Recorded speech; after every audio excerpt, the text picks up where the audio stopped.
కందుకూరు నియోజకవర్గం దార్కానిపాడులో మొన్న దసరా రోజున జరిగినటువంటి ఒక హత్య, అతి దారుణమైనటువంటి హత్య.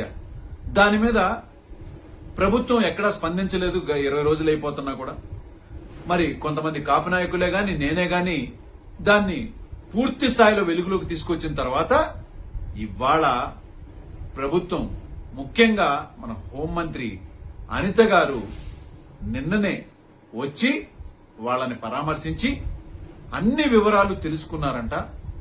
వెంటనే అక్కడ కూర్చున్న ఒక పావు గంటలో ఆవిడ హోంమంత్రి అనిత గారి దగ్గర నుంచి ఒక్కసారిగా జడ్జి అనిత గారు అయిపోయారు. అక్టోబర్ 2వ తారీఖున మనకి జరిగిన సంఘటన మనందరికీ తెలుసు, చాలా దురదృష్టకర సంఘటన. ఆ సంఘటనలో లక్ష్మీనాయుడు అబ్బాయి 25 సంవత్సరాల వ్యక్తి అతి దారుణంగా హరిశ్చంద్ర ప్రసాద్ అనే వ్యక్తి వల్ల హత్య చేయబడడం మనందరికీ కూడా తెలుసు. నిజంగా ఎంత దురదృష్టకర సంఘటన అంటే, ఒక చిన్న ఆర్థిక లావాదేవీల మధ్యలో డబ్బులు అడిగేదానికి మధ్యలో జరిగిన గొడవలో అతి పైశాచికంగా చెప్పాలంటే బ్రూటల్ గా ఒక ప్లాన్ ప్రకారం ఆ అబ్బాయిని చంపడం అనేది మనందరం కూడా చూస్తున్నాం.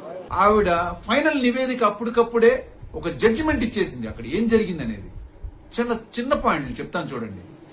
ఆవిడంట పరామర్శించడానికి వచ్చినటువంటి హతురాలు యొక్క భార్యతో మాట్లాడతానంట. ఆవిడకి పూర్తిగా అర్థమైపోయిందంట అది కేవలం ఒక డబ్బు మీద, డబ్బు సమస్య అంట.